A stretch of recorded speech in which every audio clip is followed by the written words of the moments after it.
दोस्तों नमस्कार। मैं अक्षय कुमार अंजनी अपने एक अंजनी यूट्यूब चैनल में आपका स्वागत करता हूं। आज के इस वीडियो में हम लोग कुषाण काल के बारे में डिस्कस करने वाले हैं। इससे पहले हम लोग मौर्योत्तर काल के अंतर्गत देशी राज्य के अंतर्गत शुंग वंश, कर्ण वंश और सातवाहन वंश को देखा है। उसके बाद हम लोग विदेशी राज्य के अंतर्गत हिंद, यवन, शक और पहलव को देख चुके हैं। आप जानते हैं कि मौर्य काल के बाद दो तरह के राज्य स्थापित हुए। उसी के तहत आज हम लोग का इस संदर्भ में कुषाण काल को हम लोग डिस्कस करने वाले हैं। कुषाण वंश के जो संस्थापक हैं, इनके संस्थापक हैं कुजुल कड़फिसेस। और अगर आप बात करें कि इसके वास्तविक संस्थापक का, तो वो उनका नाम आ जाता है भीम कड़फिसेस। हम दोनों को आगे देखेंगे। शासक का अगर क्रम देख लें तो सबसे पहले कुजुल कड़फिसेस, उसके बाद भीम कड़फिसेस, उसके बाद कनिष्क, उसके बाद वशिष्ठ, हुविष्क, कनिष्क 2, वासुदेव 1, कनिष्क और ये वासुदेव 2। ये इस तरह से शासक का क्रम चलता है। तो देखें हम लोग हुआ क्या कि जो मध्य एशिया है, मध्य एशिया आपको थोड़ा सा मैप के माध्यम से दिखाएं कि ये जो मध्य एशिया का क्षेत्र है, यहाँ पर आप जो देख रहे हैं, ये जो क्षेत्र आपको दिखाई पड़ रहा है, ये मध्य एशिया का क्षेत्र है। तो इसी क्षेत्र के बारे में हम लोग चर्चा करने वाले हैं कि मध्य एशिया में क्या हुआ कि यहाँ पर सबसे पहले यहाँ पर रहते थे शक। और शक को यूची कबीला, मतलब यूची कबीला के ही कुषाण लोग हैं। तो इससे पहले मध्य एशिया से यूची कबीले ने शकों को खदेड़ दिया, और यूची कबीले वाले को इनके पड़ोसी हिंगनू कबीले ने खदेड़ कर मध्य एशिया से भगा दिया। अब जब ये मध्य एशिया से भागते हैं तो ये दो तरफ जाते हैं। सबसे पहले देखिए, जब ये आते हैं तो कनिष्क ये दो भागों में बट जाते हैं। एक कनिष्क, एक जो कनिष्ठ है, एक कनिष्ठ यूची, कनिष्क नहीं, एक कनिष्ठ यूची और एक ज्येष्ठ या वरिष्ठ यूची। ये यूची कबीला ये दो भाग में बट जाता है। जो कनिष्ठ ये यूची है, ये तिब्बत की ओर चला जाता है, और जो वरिष्ठ या ज्येष्ठ यूची है, ये बैक्ट्रिया को जीतते हुए, पार्थिया को जीतते हुए वो भारत के तरफ आता है। और इसी से आगे चल के कुषाण वंश की स्थापना होती है भारत में भी। चलिए सबसे पहले देखें कि जो कुजुल कड़फिसेस है, कुजुल कड़फिसेस कुषाण वंश के संस्थापक हैं। चलिए, इसने क्या किया, इसने हिंदू कुश को पार किया। हिंदू कुश पर्वत आप जानते हैं कि हिंदू कुश पर्वत को पार किया, और पार करने के बाद जो अफगानिस्तान वाला जो क्षेत्र है, जो बैक्टीरिया का क्षेत्र, अफगानिस्तान का उत्तरी पार्ट, वहां पर इनके द्वारा राज्य स्थापित किया गया। किनके द्वारा? कुजुल कड़फिसेस के द्वारा। जानिए, ये अभी भारतीय क्षेत्र में नहीं आए हैं। भारतीय क्षेत्र में आएंगे भीम कड़फिसेस, हम लोग आगे देखेंगे। इनके जो सिक्के हैं, कुजुल कड़फिसेस के जो सिक्के हैं, वो सिर्फ और सिर्फ तांबे के सिक्के हमको प्राप्त हुए हैं। और ये जो सिक्के, इनकी जो लिपि है, इस सिक्के पर जो लिपि है, वो यूनानी लिपि और खरोष्टी लिपि, दो लिपि का प्रयोग हुआ है इनके सिक्के पर। और इनके सिक्के को रोमन साम्राज्य का रोमन सिक्का है, उसका नकल माना गया है। इस सिक्के पर अगर आप आकृति देखेंगे, जो मुख भाग है, मुख भाग पर आपको हर्मियस, जो अंतिम यूनानी शासक था, उसका चित्र दिखाई पड़ेगा।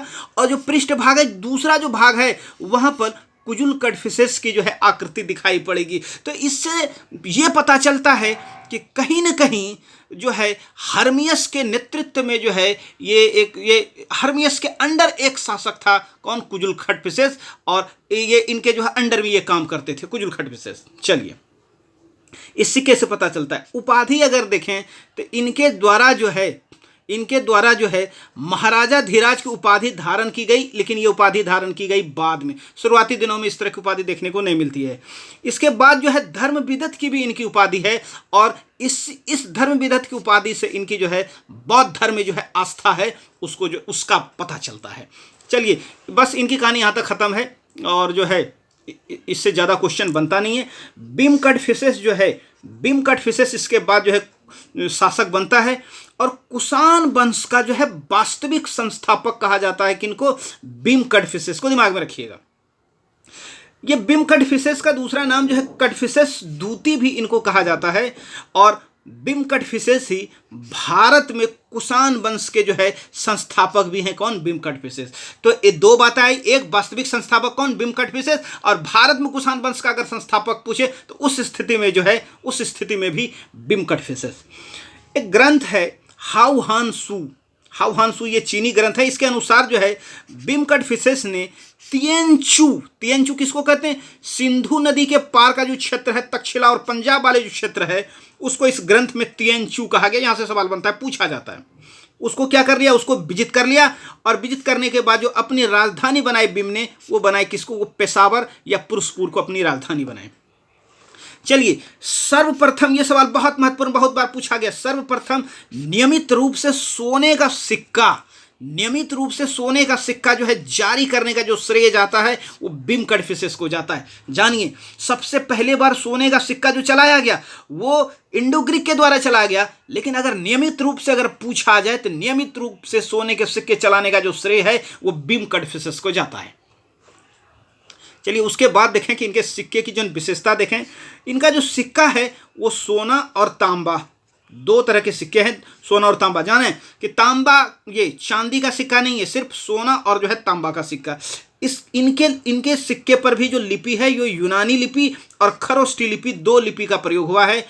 उपाधि देखें तो जो उपाधि है महाराज, महाराजाधिराज, महेश्वर और सर्वलोकेश्वर की उपाधि इनके सिक्के पर देखने को मिलती है। आकृति देखें तो इसमें जो है शिव, नंदी और त्रिशूल की आकृति बनी हुई है। मोस्ट इंपॉर्टेंट BBI क्वेश्चन यहां से लगातार सवाल पूछा जाता है, और इसी आकृति से यह पता चलता है कि बिम कटफिसेस जो है वो शैव धर्म का जो है उपासक था।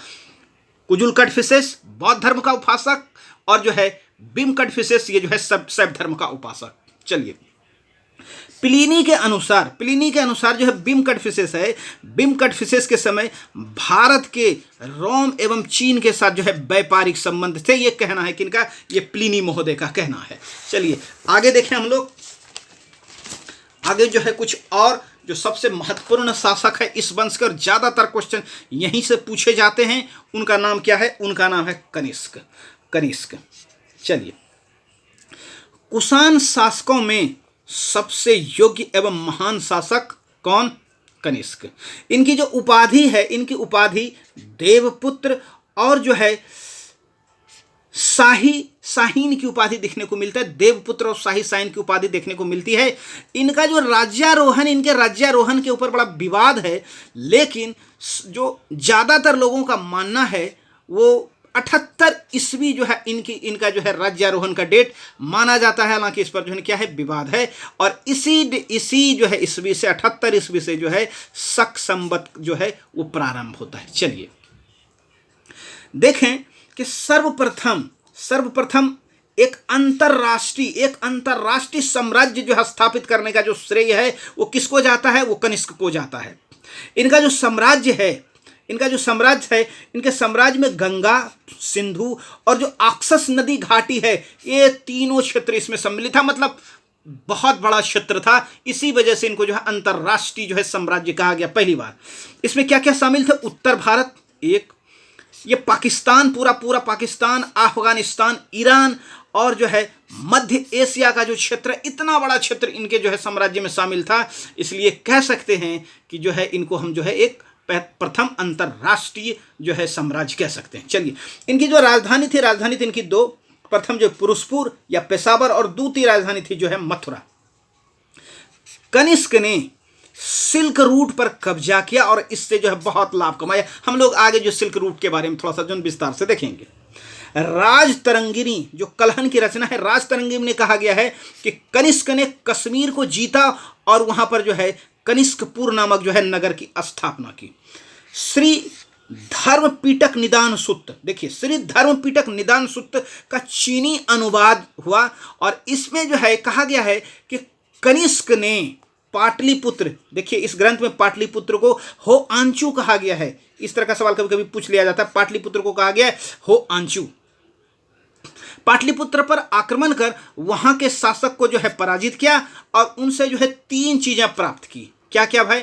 सबसे पहले अश्वघोष जो है बाद में चल के एक बहुत बड़ा उनका दरबारी कवि होता है, तो अश्वघोष को प्राप्त करते हैं वहाँ से, पाटलिपुत्र से। दूसरा जो है बुद्ध का भिक्षा पात्र प्राप्त करते हैं। और तीसरा एक अनोखा कुक्कुट या एक जो है अनोखा जो है अद्भुत मुर्गा प्राप्त करते हैं। कहाँ से? जो है पाटलिपुत्र से। एक अभिलेख है, रबतक अभिलेख से सिद्ध होता है कि उनका अधिकार चंपा, पाटलिपुत्र, कौशाम्बी और जो है साकेत पर था। सूर्य विहार अभिलेख से पता चलता है कि कनिष्क का शकों के ऊपर जो है ये विजय होने का जो वर्णन हमको दिखाई पड़ता है वो सूर्य विहार अभिलेख में देखने को मिलता है। कनिष्क ने चीन के हान वंश के सेनापति पान चाओ को भी पराजित किया, ऐसा भी देखने को मिलता है। चलिए अब हम लोग जो है सिल्क रूट पे ही बात कर लेते हैं, सिल्क रूट पे चर्चा कर लेते हैं। चलिए इस समय का सबसे महत्वपूर्ण घटना सिल्क रूट के ऊपर कब्जा, और इसने भारत की समृद्धि में जो है 4 चांद लगाया, इसमें कोई शक नहीं है। चलिए जो सिल्क रूट है, सिल्क रूट के ऊपर कब्जा देखते हैं। कनिष्क का जो साम्राज्य है, कनिष्क के साम्राज्य की जो अवस्थिति अगर हम देख लें तो इसके पूर्व में चीनी साम्राज्य था एक, और जो है पश्चिम में अगर आप देखेंगे तो रोमन साम्राज्य जो पूरा का पूरा यूरोप, और पश्चिम में ही जो है पार्थियन साम्राज्य, ये 2 साम्राज्य था। चलिए तो ये अवस्थिति इनके बीच में पड़ने की वजह से इनको जो मध्यस्थ की भूमिका जैसे निभाने की स्थिति प्राप्त हुई, और उसके वजह से इस मध्यस्थ वाली स्थिति ने उनको जो है व्यापार में बहुत लाभ पहुंचाया। चूंकि देखिए महत्वपूर्ण चीज है, चूंकि पार्थियनों के साथ जो है रोम का संबंध बेहतर नहीं था, अच्छा नहीं था, इसलिए चीन से व्यापार करने के लिए रोम को कुषाणों से मधुर संबंध स्थापित करने पड़े। चलिए हम लोग सिल्क रूट देखें, 3 सिल्क रूट थे, मैप के माध्यम से भी हम लोग देखेंगे। 3 सिल्क रूट थे, और 3 सिल्क रूट कैसे कैसे जाता उसको देखेंगे हम लोग। जो सिल्क रूट है ये 3 था, जो चीन से चलकर जो है यूरोप को जाता था, जान लीजिए। एक प्रथम जो था रास्ता वो कैस्पियन सागर, काला सागर होते हुए जो है वो यूरोप को जाता था। दूसरा जो है अफगानिस्तान से इराक आते थे, और यहाँ पर जो है फरात या यूफ्रेट्स नदी के माध्यम से आगे बढ़ते हुए जो भूमध्य सागर के बंदरगाह तक जाते थे, और वहाँ से फिर जो है जाते थे कहाँ पर? वहाँ से जाते थे यूरोप। और एक और रास्ता था भारत से चलकर जो है लाल सागर, और लाल सागर के बाद जो है भूमध्य सागर के बंदरगाह पर, और वहाँ से फिर जो हम लोग जाते थे कहाँ पर? वहाँ से जाते थे यूरोप। थोड़ा सा मैप के माध्यम से, मानचित्र के माध्यम से इस चीज़ को देखने का प्रयास करते हैं, और इस चीज़ को समझने में आपको ज़्यादा आसानी होगी। देखिए सिल्क रूट को आपको दिखाते हैं।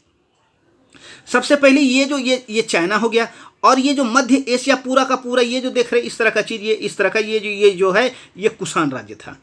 एक रास्ता निकलता है ऐसे, और यहाँ से होते हुए ये देखिए ये कैस्पियन सागर है, और कैस्पियन सागर के बाद आगे बढ़ते हुए ये जो ब्लैक सी है, ब्लैक सी में जाते थे, और फिर जो है यूरोप के साइड बढ़ जाते। तो ये एक प्रथम रास्ता था। दूसरा रास्ता क्या था? यहाँ से आए, ये अफगानिस्तान होते हुए ऐसे ऐसे नीचे उतरते थे, और ये जो फारस की खाड़ी है, इस फारस की खाड़ी से आते थे यहाँ पर, और यहाँ मुहाने पर जो है जो फरात नदी है, जो यूफ्रेट्स नदी है, उसके सारे आगे बढ़ते थे, और यहाँ से आगे बढ़ते हुए जो फिर से जाते थे, और ये भूमध्य सागर के बंदरगाह पर जाते थे, और यहाँ से फिर जो है यूरोप को जाते थे।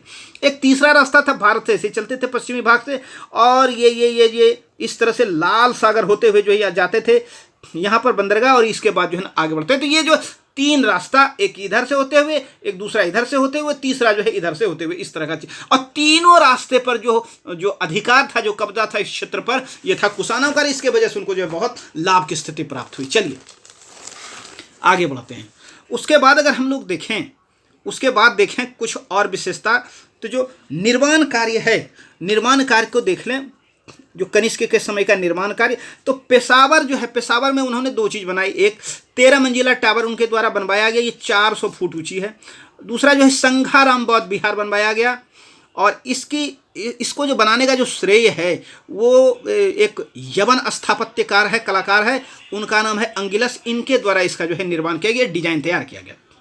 मथुरा में इनके द्वारा जो देवकुल का निर्माण करवाया गया, और यहीं पर जो है बिमकट फिशेस और खुद जो है कनिष्क की भी मूर्ति जो है बनाई गई। कहाँ पर? मथुरा में। हम लोग मूर्ति कला के माध्यम से आगे भी चीज़ों को देखेंगे। जो कश्मीर है, कश्मीर को जीत कर जो है कनिष्क ने वहाँ पर जो है कनिष्कपुर नामक जो है नगर बसाया। तो ये जो है निर्माण कार्य से संबंधित कुछ चीज़ें।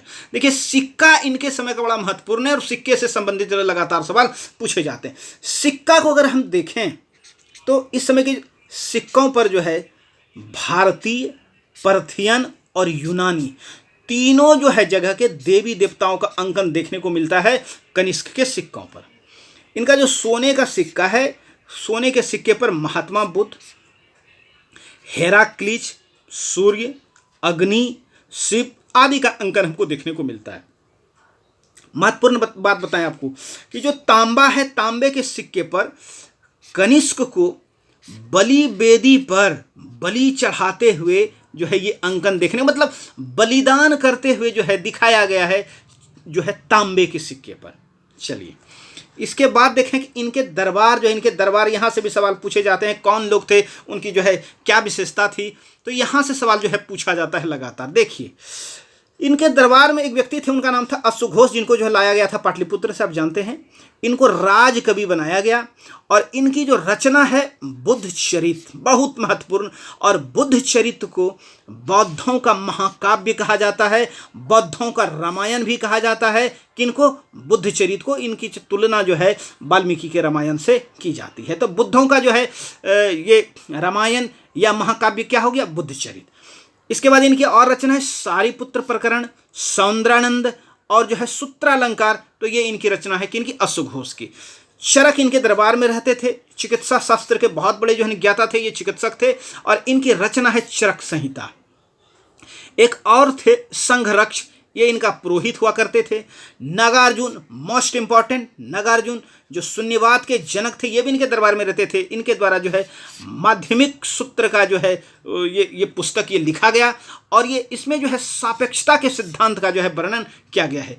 इनकी तुलना जो है, नागार्जुन की तुलना जो है मार्टिन लूथर से की जाती है। साथ ही साथ इनको जो है भारत का आइंस्टीन भी कहा गया है। किनके द्वारा? मैडम ब्लास्की के द्वारा इनको जो है भारत का आइंस्टीन कह के जो है संबोधित किया गया है। इसके बाद देखें एक व्यक्ति थे पार्श्व, और पार्श्व के कहने पर ही इनके द्वारा जो कश्मीर में चौथी बौद्ध संगीति जो है बुलाई गई। ये कहाँ पर हुआ था? ये कुंडलबन बिहार में हुआ था। कुंडलबन कश्मीर में पड़ता है और इनका आयोजन किया गया। और इसी बौद्ध संगीति में हम जानते हैं कि जो ये दो भाग में बट गया, एक हीनयान में और एक महायान में। और कनिष्क जो है महायान संप्रदाय को जो है मानने वाला था, बढ़ावा देने वाला था। इसके बाद देखें वसुमित्र, वसुमित्र के द्वारा जो है बौद्ध संगीति जो है चतुर्थ बौद्ध संगीति, उसकी अध्यक्षता की गई और यहीं पर जो है इनके द्वारा महाविभाषा सूत्र का जो है ये निर्माण किया गया, लिखा गया, सूत्रबद्ध किया गया। और इनको जो है बौद्धों का विश्वकोश कहा जाता है। किनको? महाविभाषा सूत्र को। अगर आप इसके बारे में, बौद्ध के बारे में विस्तृत जानना चाहते हैं तो इससे पहले के वीडियो में बहुत अच्छे तरीके से है बौद्ध धर्म को डिस्कस किया गया है, तो आप प्लेलिस्ट में जाके उस चीज़ों को बहुत विस्तार से देख सकते हैं। अश्वघोष जो है, अश्वघोष इसका जो है उपाध्यक्ष था चतुर्थ बौद्ध संहिति की। और जान सिर्फ और सिर्फ जो है चतुर्थ बौद्ध संहिति में ही उपाध्यक्ष रहा है। इससे पहले के जो तीनों संहिति हुई उसमें उपाध्यक्ष का जो है कहीं पर नहीं रहते थे। चलिए इसके बाद देखिए यहाँ से सवाल खूब बनता है, जो मूर्ति कला है इनके समय का, कनिष्क के समय से यहाँ से खूब सवाल पूछा जाता है। तो मूर्ति कला इनके समय का जो है दो तरह का, एक जो है गंधार कला और एक जो है मथुरा कला। दोनों को अलग अलग विशेषता और दोनों से सवाल बनते हैं। जो गंधार कला है, गंधार कला का जो विकास है वो गंधार क्षेत्र में हुआ। साथ ही साथ तक्षशिला, पेशावर, जलालाबाद और बामियान का जो क्षेत्र है यहाँ पर जो है गंधार कला शैली का विकास हुआ। जानिए कि बामियान में बुद्ध की बहुत विशालकाय मूर्ति थी जिसको तालिबान के द्वारा जो है बम लगा के उड़ा दिया गया। आपको जानकारी होगी इसके बारे में, बस ऐसे जनरल नॉलेज के लिए।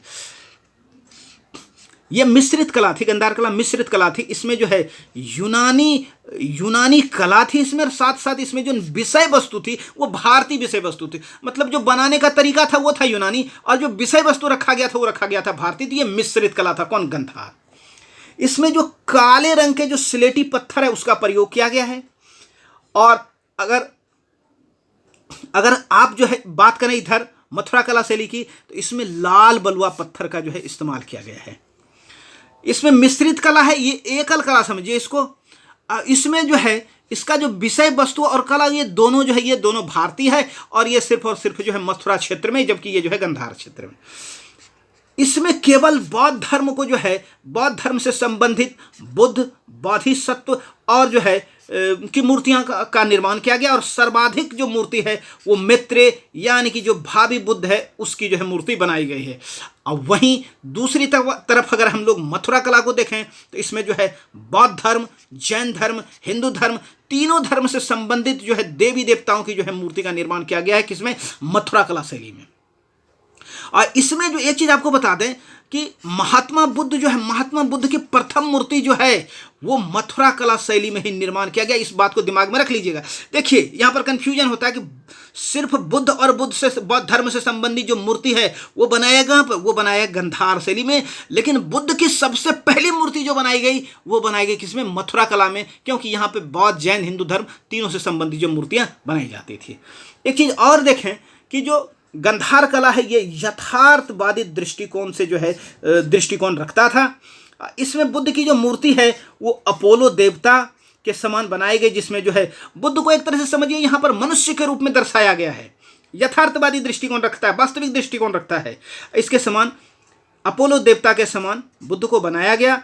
शरीर जो है स्वस्थ मांसल दिखाया गया है, दाढ़ी, मूछ, सर के चारों तरफ जो है ये आभा मंडल, झीना कपड़ा, बहुत पतला कपड़ा इसमें पहना हुआ दिखाया गया है। वहीं दूसरी तरफ अगर आप देखेंगे तो ये जो है आदर्शवाद, मतलब इसमें आध्यात्मिक रूप को जो है दिखाने का प्रयास किया गया। यहाँ पर बुद्ध जो है मोटे कपड़े पहना हुआ और बिना आभा मंडल के दर्शाए गए हैं।